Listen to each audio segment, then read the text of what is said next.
Queridos hermanos, los que estáis aquí en la catedral, también los que nos siguen a través de la televisión, desde sus casas, por estar enfermos, impedidos, ancianos, a los cuales también dirijo un cariñoso saludo.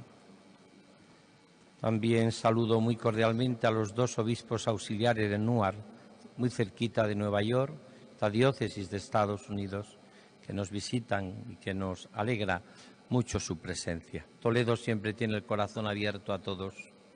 También un saludo muy especial a todos los sacerdotes, a toda la vida consagrada, también las familias y los laicos que estáis aquí. Precisamente un día tan grande como hoy, Día de la Inmaculada Concepción, decían los padres de la Iglesia que Dios podría haber hecho un mundo quizás más perfecto y más bello y se podía, pero no pudo hacer nada más grande que la Inmaculada, no pudo hacer nada más grande que María. En la Virgen María se puede decir que se agotó casi la imaginación de Dios. Madre de Dios para alcanzarlo todo y Madre de los hombres para concederlo todo. Él pudo hacerlo porque ha sido el único caso donde un hijo ha elegido a su madre y la ha rodeado de todas las bellezas y de todas las virtudes.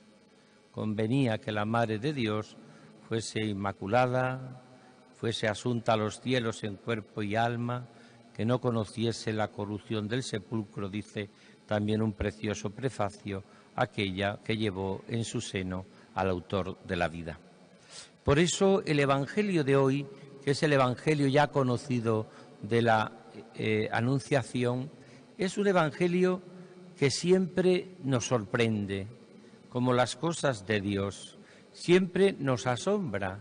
Yo siempre he visto aquí en este texto la vocación de María y siempre le he aplicado a cada uno de nosotros, también a mí. Mi vocación es muy parecida al planteamiento que le hace el ángel a María, pero la mía y la de todos los sacerdotes en este año que estamos celebrando el año sacerdotal en nuestra archidiócesis de Toledo, testigos de la misericordia divina, pero también la vida consagrada y también incluso la vocación al matrimonio, que también es una vocación cuando se vive con Jesús en medio como un camino de santidad. Mirad, hay 7 puntos que quedan reflejados en este texto de la Anunciación, que muchos dicen que está plasmada, Lucas plasma la profunda vocación de María. Esa frase que tenía el Papa Juan Pablo II y que la repetía mucho, ser llamado significa ser amado. Eso significa la vocación y la llamada. En toda vocación hay una llamada y una respuesta. La primera llamada siempre es a través de un mensajero, en este caso el arcángel Gabriel. La Iglesia celebra 2 momentos al año de la celebración de los ángeles, el 2 de octubre los ángeles custodios y el 29 de septiembre los arcángeles, que tienen una misión como más, podría decir, más importante o más delicada, ¿no? Miguel, Rafael y Gabriel. Por lo tanto, todos hemos tenido esa llamada, a todos de parte de Dios ha venido un mensajero que nos ha dicho en el corazón, en el interior, que para Dios somos muy importantes, que somos para Dios precioso, que es preciosa nuestra vida y nuestra vocación. Quizás nadie nos lo dice, pero cuando uno experimenta cómo a través de tantos mensajes, que eso sería la fiesta de la Epifanía, con la cual concluye el ciclo prácticamente de la Navidad. La Epifanía es la manifestación de Dios. Somos preciosos para Dios.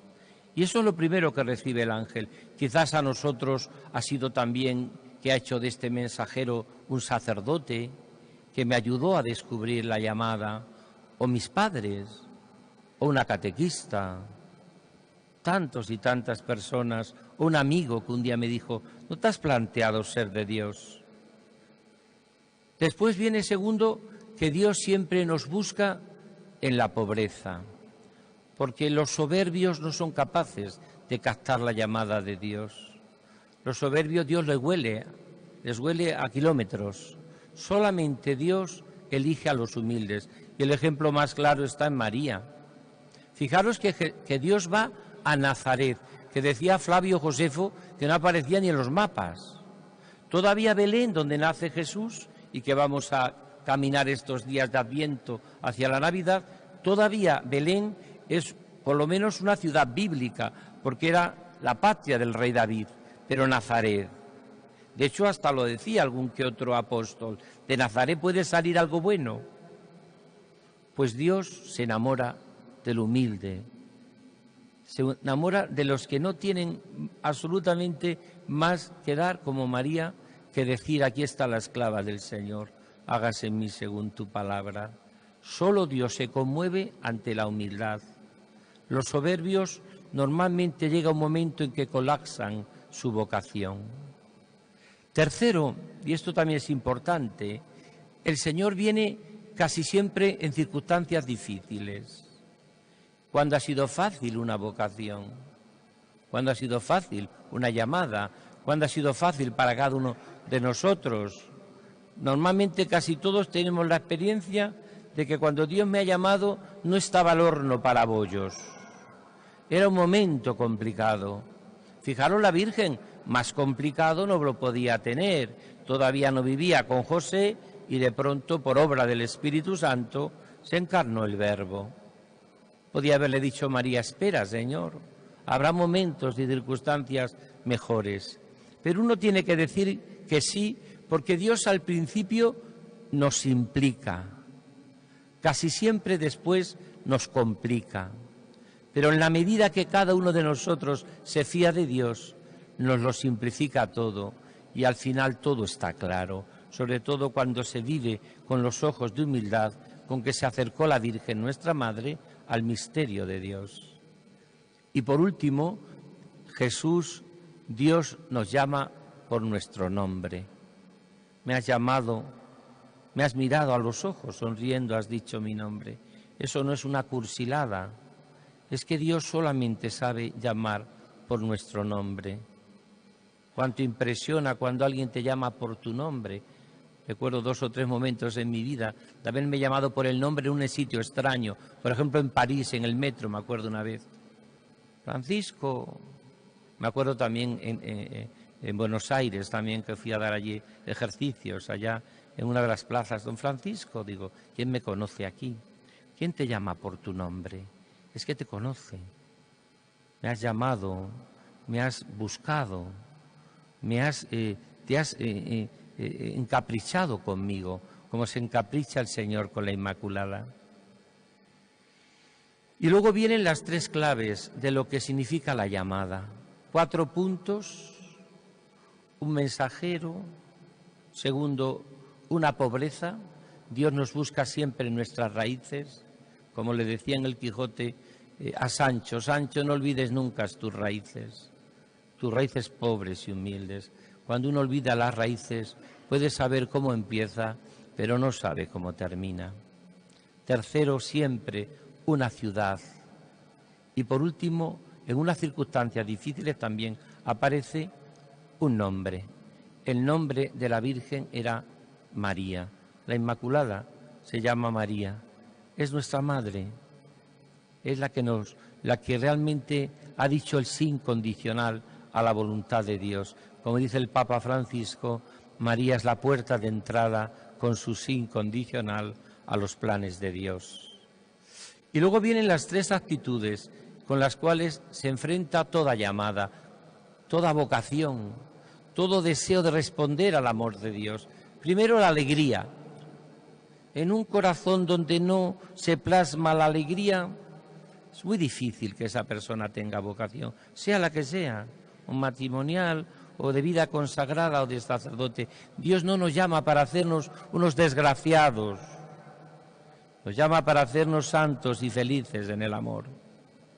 Puede haber que alguna vocación te cuesta, puede ser, porque a veces nuestros egoísmos se rebelan contra Dios, pero lo normal es que la vocación sea un corazón esponjado. Alégrate, María. Parece que hoy en las circunstancias que vivimos tenemos como pocos motivos para alegrarnos. Sin embargo, la alegría es uno de esos frutos del Espíritu Santo que recrea a Dios en un corazón cuando sigue al Señor. Si no experimentáis en vuestra vida la alegría, dejad la vocación que estéis. O mejor dicho, no deis pasos hasta llegar al compromiso definitivo, porque solo la alegría hace que viva uno en el encanto de Dios. Mira, cuando uno no vive en el encanto con Dios, acaba desencantado de todo, también de la vida. Por eso es tan importante que vivamos en el encanto de la vida con Dios, para no vivir en el desencanto de la vida. Lo otro que le dice el ángel es: no temas, María. Claro que toda llamada de Dios, toda vocación provoca a veces un cierto miedo. Puede provocar un cierto miedo. Pero hay que atravesar el miedo, aunque camine por cañadas oscuras. María caminó por cañadas oscuras. Es más, el Vaticano II y Redemptoris Mater presenta a María como en algún momento como fatigada y cansada en algún momento. Pero sin embargo ella atraviesa las dificultades. Sé de quién me he fiado. Y a pesar de las dificultades, ella que es la Inmaculada Concepción, la llena de gracia, la sin pecado, como lo define la Iglesia purísima, tenía que ser, vamos a cantar en el prefacio, ella se fía de Dios. Para los que aman a Dios, todo les sirve para su bien. Esa frase bellísima que tenían los santos: Dios escribe derecho con renglones torcidos. Cuando uno dice lo de San Pablo, sé de quién me he fiado y estoy persuadido de que el Señor llevará a buen término la obra que empezó en mí, a pesar de las dificultades, atravesamos el miedo. Y por último, para Dios nada hay imposible. Cuando yo cumplí 25 años de sacerdote, escribí un pequeño libro titulado El Dios de lo imposible. El Dios de lo imposible. Era un poco como lo que yo creía que resumía mi vida y mi vocación y la vocación de todos vosotros, desde todas las realidades, el Dios de lo imposible. Dios ha hecho maravillas con nosotros. Dios ha sacado adelante obras preciosas cuando creemos en el Dios de lo imposible. No cuando creemos en nuestras propias fuerzas, siempre tan limitadas, tan humanas, tan inmaduras siempre, sino cuando sabemos de quién nos hemos fiado. Por eso sabemos, y el caso más claro de creer en el Dios de lo imposible es la Inmaculada Concepción. Dios soñó desde siempre con una jovencita que la enamoró al mismo Dios, cautivó al mismo Dios, sobre todo por su humildad y su pureza, pero sobre todo por ser la humilde esclava del Señor. La Virgen nunca tuvo más proyecto que identificarse con los proyectos de su corazón. Pues que la Inmaculada nos ayude a vivir siempre, en medio de nuestras dificultades, en medio de nuestros retos, vivir con el gozo y la alegría de saber que toda persona que es llamada es amada por Dios.